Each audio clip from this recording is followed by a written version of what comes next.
ഓടി വന്ന് കിടക്കാനാണല്ലോ എന്റെ വിധി. എന്നാ എത്ര ദിവസം കൊണ്ട് പറയണ്, ഒരു സ്ഥലം വാങ്ങിച്ച് വീട് മാറാന്ന് വെച്ച് കഴിഞ്ഞാ അച്ഛന്റെ അമ്മയുടെ ഓർമ്മയാണ് പോലും അതുകൊണ്ട് മാറാൻ പറ്റത്തില്ലെന്ന്. ഇപ്പൊ ഞാൻ ഈ കിടന്ന് ഒറ്റയ്ക്ക് സംസാരിക്കുന്നുണ്ടാ നിങ്ങൾ വിചാരിക്കും എനിക്ക് ഭ്രാന്താണെന്ന്. എന്റെ ഭർത്താവിന്റെ കാര്യമാണ് ഞാൻ ഈ കിടന്ന് പറയണത്. എന്റെ പൊന്ന് തങ്കപ്പടി ചേച്ചി, ഒരാഴ്ച നല്ലൊരു സീരിയൽ കണ്ടിട്ട് ആ പഞ്ചാഗ്നിയിൽ അമൃതയുടെ കാര്യം എന്തോയോ എന്തോ. എന്നാലും എന്റെ മുരളി ഇത്രയും മഴ ഇവിടെ വന്നു, വെള്ളം പൊങ്ങി, ക്യാമ്പിൽ വന്നു, എന്നിട്ട് ഈ ജയന്റെ ഫിഗർ ഇടിച്ചോണ്ട് ഇരിക്കാനുള്ള ഞാൻ സമ്മതിച്ചു. ആ പൊന്നമ്മ ചേച്ചി, നിങ്ങൾ വൈകിട്ടരെ എവിടെ വേണമെങ്കിലും പോക്കോ, എനിക്കൊരു കുഴപ്പമില്ല. പക്ഷെ രാത്രി നിങ്ങൾ എൻ്റെ അടുത്ത് തന്നെ ഒന്ന് കിടക്കണം. സ്നേഹം കൊണ്ടൊന്നുമില്ല, എനിക്ക് നാട്ടിലെ വാർത്ത അറിയാൻ വേറെ വഴിയില്ല. എന്ത് കഷ്ടമെന്ന് പറ. എന്താ വഴി നീ അവിടെ കിടന്ന് ബഹളം വെക്കുന്നേ? എന്തോ ബഹളം വെക്കുന്നേന്നോ, എനിക്ക് വയ്യ ഇനി ആ വീട്ടിൽ താമസിക്കാനായിട്ട്. എന്താ 6 മാസം കരയിലും 6 മാസം വെള്ളത്തിലും ജീവിക്കാൻ ഇനി എന്നെ കൊണ്ട് പറ്റൂല. 6 മാസം കരയിലും 6 മാസം വെള്ളത്തിലും ജീവിക്കാൻ ഇവളെന്താ നാമയോ? നല്ല ഒന്നാം തരം തേങ്ങ ചെരവണ ഭർത്താവാണെന്ന് പോലും ഞാൻ നോക്കും. നാക്ക് പിഴുത് ഒരച്ചും എടുക്കും, കേട്ടല്ലേ? നിങ്ങൾക്ക് നമ്മളെ മക്കളെ കുറിച്ച് എന്തെങ്കിലും ഒരു ചിന്ത. നീ അങ്ങനെ മാത്രം പറയരുത്.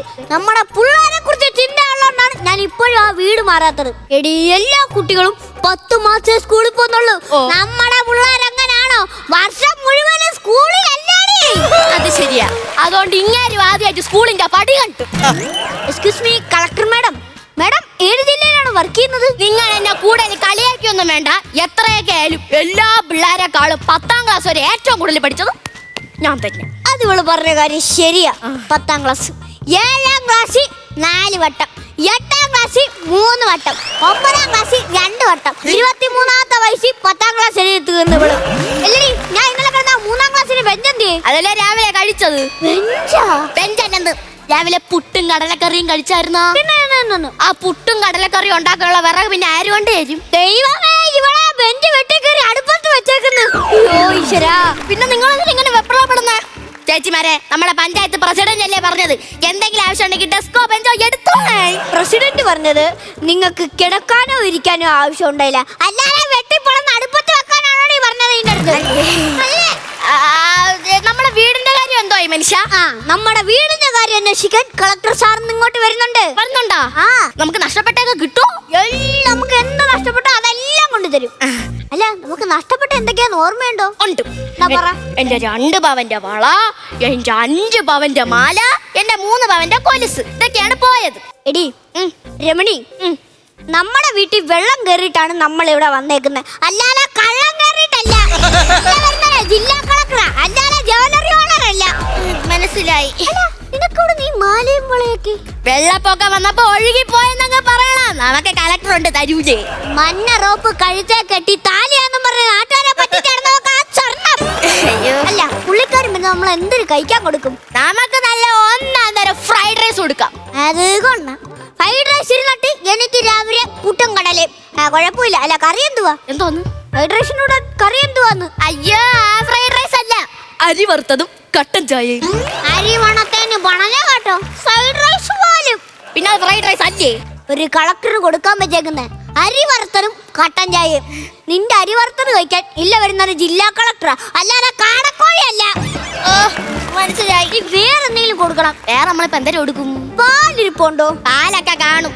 പാലും പിന്നെ നമ്മുടെ ചെറുക്കനെ കഴിക്കാൻ മേടിച്ചൊരു കേക്കില്ലേ, അതോടെ കൊടുക്ക്. അപ്പൊ ചെറുക്കൻ എന്തൊരു കൊടുക്കും? എടി, എന്തായാലും പുള്ളിക്കാരൻ വരുമ്പോ നമുക്ക് ചെലവിന് എന്തെങ്കിലും തന്നിട്ടേ പോകത്തുള്ളൂ, മനസ്സിലായോ? അതെടുത്തങ്ങ് മേടിക്കും. എന്നാ പിന്നെ ഓക്കെ, നമുക്ക് കൊടുക്കാം. എടി, ഇല്ല വരുന്നത് കളക്ടർ സാറാന്ന് തോന്നുന്നു കേട്ടോ. നിങ്ങൾ സ്വീകരിക്കും, ഞാൻ ഇവിടെ കാണും.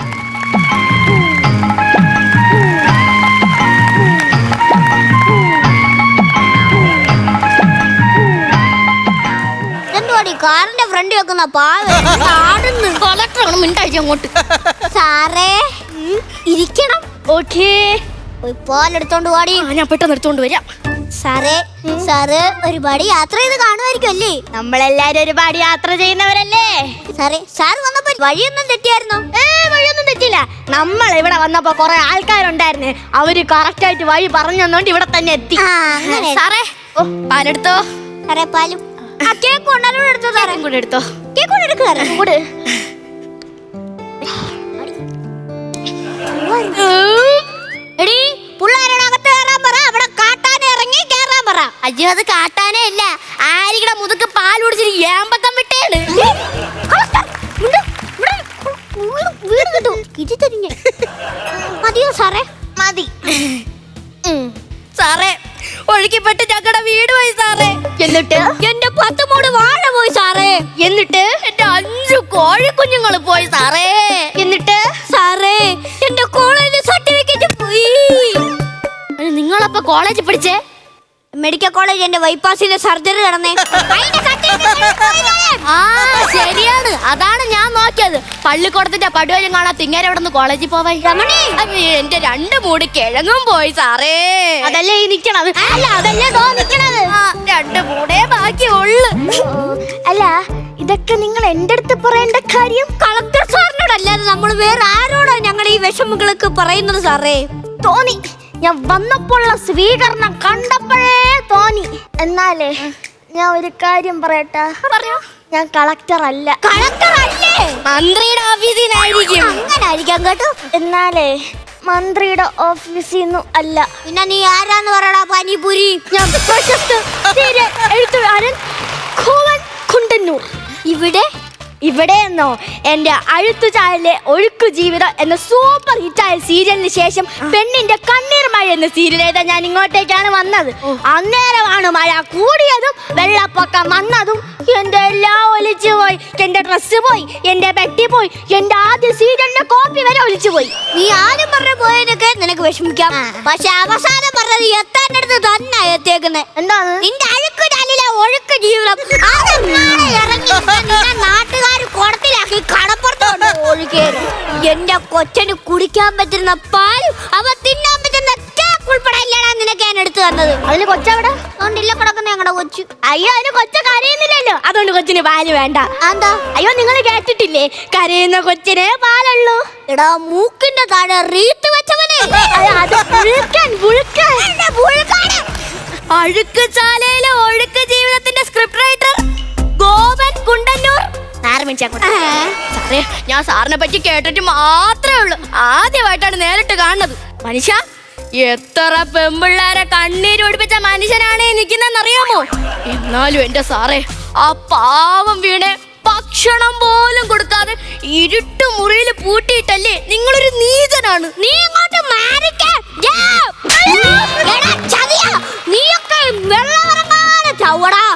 ചേട്ടാ, നിങ്ങൾ എന്തിനാണ് എന്നെ പഠിച്ചത്? ഇന്നൊക്കെ അടിക്കലേണ്ട ഇന്നൊക്കെ കൊല്ലണം തന്നെ. നിങ്ങൾ എന്തോ അറിഞ്ഞിട്ട് ഒരു പാവം പെൺകൊച്ചിനെ അവൻ മുറിക്കകത്ത് പൂട്ടിയിട്ടുണ്ട്, ഭക്ഷണം പോലും കൊടുക്കാതെ. ഈശ്വരാ, ഞാൻ അതാണാ പറഞ്ഞത്. അങ്ങേരെ സീരിയലിലെ കഥാപാത്രമാണ് വീണ. ആ വീണയുടെ കാര്യമാണ് ഞാൻ ഇത്ര നേരം തന്നെ സാധനം തിരിച്ചാ നല്ല പേരെ വിളിച്ച് തഴമുള്ള നിങ്ങളതിനെ തിരിച്ചു വാങ്ങിച്ചത്. ഇപ്പൊ ഒന്നേ നിന്ന് അല്ലായിരുന്ന കാറ്ററും ഭീറ്ററും ഞാൻ അടി മേടിച്ചു. സാറേ, ഞാനൊരു കാര്യം ചോദിച്ചാ വിരോധം ഇല്ലെങ്കിൽ? ചോദിച്ചോളൂ. സാറിന്റെ ഏതെങ്കിലും ഒരു സീരിയലിൽ എനിക്കൊരു ചെറിയ വേഷം അഭിനയിക്കോ? അഭിനയിക്കാൻ അറിയുവാന്നോ? നിങ്ങൾ ഈ കാണുന്നതാണ് അവളുടെ ഏറ്റവും വലിയ അഭിനയം. അല്ല, എന്തൊക്കെ ചെയ്യും? ഇവളെ കഴുത്തിന് പിടിക്കും, കുണിച്ചേർത്തി കൂമ്പിടിക്കും, തല പിടിച്ച് വെള്ളത്തിൽ മുക്കി വെക്കും. അയ്യോ, നിങ്ങൾ ഇവരെന്തൊന്ന് ചെയ്യുമെന്നല്ല ചോദിച്ചേ. കുട്ടി എന്തൊക്കെ ചെയ്യും? ഞാൻ ഡാൻസ് കളിക്കും, പാട്ട് പാടും, പിന്നെ മോണാക്റ്റും ചെയ്യും. അല്ല, ഇവള് ബാക്കിയൊന്നും ചെയ്തില്ലേ, ഇവള് അവസാനം പറഞ്ഞ സാധനം ചെയ്യും, അതെനിക്ക് ഉറപ്പാ. മോണോ ആക്ട്, മോണോ കൊണ്ടുള്ള ആക്ട്. അല്ല, എനിക്ക് എന്തെങ്കിലും ഒരു പെർഫോമൻസ് കാണാൻ പറ്റോ? അതൊക്കെ കൊറേ നാളായി ഡാൻസ് ഒക്കെ കളിച്ചിട്ട്. എന്നാലും ഒരു കൈ നോക്കാം. അങ്ങോട്ട് വഴിമുടക്കി അങ്ങ് നിന്നോളും.